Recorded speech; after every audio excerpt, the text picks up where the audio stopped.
The last topic is articles of association.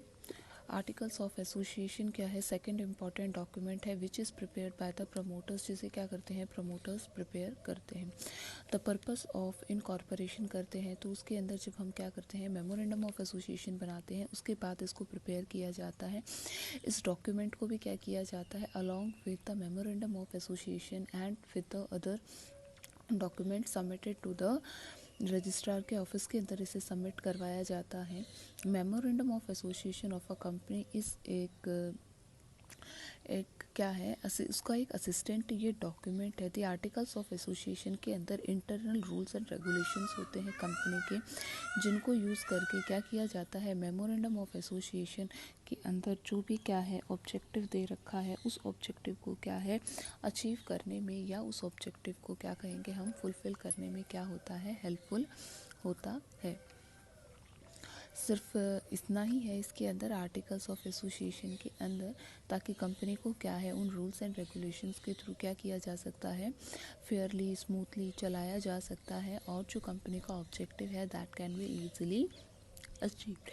So basically in the articles of association only the rules and regulations of the company are mentioned कि किसी भी काम को करने के लिए क्या रूल्स, क्या प्रोसीजर्स होंगे, और कंपनी उनके बाहर नहीं जाती है।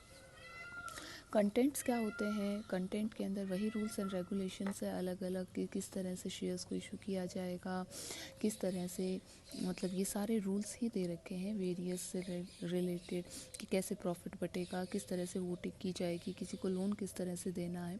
तो these are the basically the rules and regulations which are given in the articles of association. After that prospectus से आपको दिया हुआ है। I have already explain you the prospectus. बेटा प्रॉस्पेक्टस थर्ड इम्पॉर्टेंट क्या है? डॉक्यूमेंट होता है in relation to the formation of company.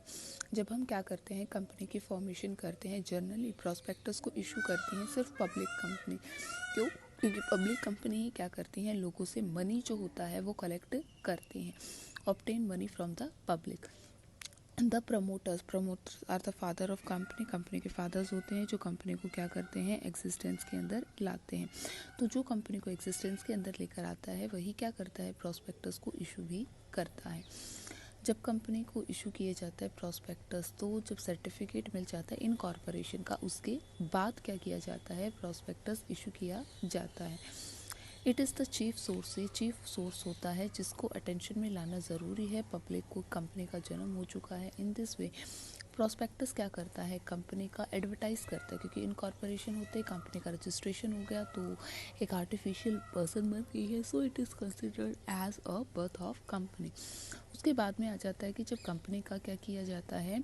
Prospectus issue किया जाता है, तो वो प्रॉस्पेक्टस क्या बन जाता है? उस कंपनी के लिए एक तरह से सर्टिफिकेट बन जाता है उसकी एडवर्टीजमेंट का। According to the companies act the power to issue a prospectus vest only in the company having share capital, यानी कि जो पावर है जिनके पास की जाए कौन इस प्रोस्पेक्टस को इशू करेगा, तो वही कंपनियां जो शेयर कैपिटल क्या करती हैं? इशू करती हैं।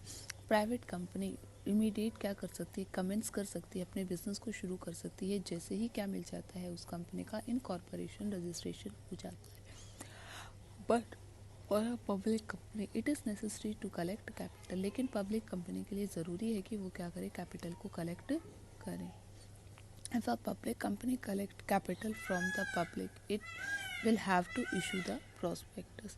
अगर एक पब्लिक कंपनी पब्लिक से क्या कर रही है? पैसे ले रही है, तो उसकी जिम्मेदारी है कि उसे क्या करना है? प्रॉस्पेक्टस को इशू करना है। Next is the objects of prospectus. Prospectus क्यों इशू किया जाता है? प्रॉस्पेक्टस इसलिए इशू किया जाता है ताकि पब्लिक को इनवाइट किया जा सके शेयर्स को परचेज करने के लिए या डिबेंचर्स को परचेज करने के लिए। To give detailed information company के बारे में, जो इनवाइट कर रहे हैं कि किस तरह से उसे परचेज़ करना है, शेयर्स को कैसे परचेज़ करना है, तो कंप्लीट डिटेल इन्फॉर्मेशन दी जाती है। To declare that the promoter wills be liable for the information content in the prospectus. अब उन्होंने सारी इन्फॉर्मेशन प्रॉस्पेक्टस में दे दी है और पब्लिक क्या है? उस इन्फॉर्मेशन के लिए लाइबल है, पब्लिक के ऊपर ही सारी जिम्मेदारी है। Need of prospectus. It is not necessary that the every company issue a prospectus. ये ज़रूरी नहीं है कि हर एक कंपनी को prospectus issue करना पड़े. A restriction is imposed on the private company to offer for the sale of debentures to the public. एक प्राइवेट कंपनी क्या करती है, अगर वो पब्लिक से ऑफर करती है शेयर्स तो उसके लिए नेसेसरी है, that is why it can not मतलब ऑफर करती है टू द पब्लिक, रिस्ट्रिक्शंस हैं।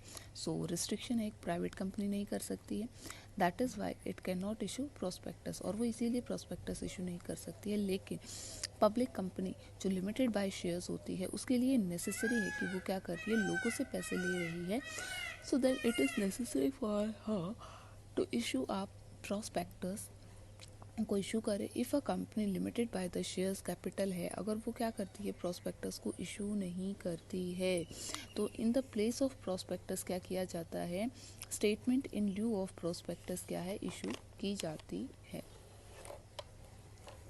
अब बात आती है कि ऐसी कौन कौन सी इंफॉर्मेशंस होती हैं that are mention under the prospectus के अंदर जो मेंशन की जाती हैं। प्रोस्पेक्टस एक बेसिक डॉक्यूमेंट होता है कंपनी के बारे में जो अट्रैक्ट करता है पब्लिक को to invest their money by making them aware of the company कि जो कमर्शियल प्लानिंग है, आगे चलकर क्या प्लानिंग है, कंपनी क्या करने वाली है, तो उसके लिए कंपनी क्या करती है, लोगों को इनवाइट करती है कि वो कैपिटल उसमें क्या करे, इन्वेस्ट करे। लोगों में अवेयरनेस, पहला तो क्या है, क्या क्या चीज़ें लिखी होती हैं प्रोस्पेक्टस के अंदर कि कंपनी का मेन ऑब्जेक्टिव क्या है, कि कंपनी की स्थापना क्यों हुई है, और जो भी मेमोरेंडीज है यानी कि जो डायरेक्टर्स हैं उनके सिग्नेचर उस पर होते हैं विद एड्रेस। फिर उसके बाद में शेयर कैपिटल, कि कंपनी के कितनी कैपिटल है, कंपनी कितनी कैपिटल इशू कर रही है, किस किस टाइप के शेयर्स को वो इशू कर रही है, क्या पावर होगी शेयर होल्डर्स की, अगर शेयर्स रिडीमेबल हैं या फिर कन्वर्टेबल हैं, किस तरह के हैं, कब इशू किए जाएंगे, क्या डेट होगी, क्या प्रोसीजर होगा, तो वो सारा इसके अंदर मेंशन किया जाता है।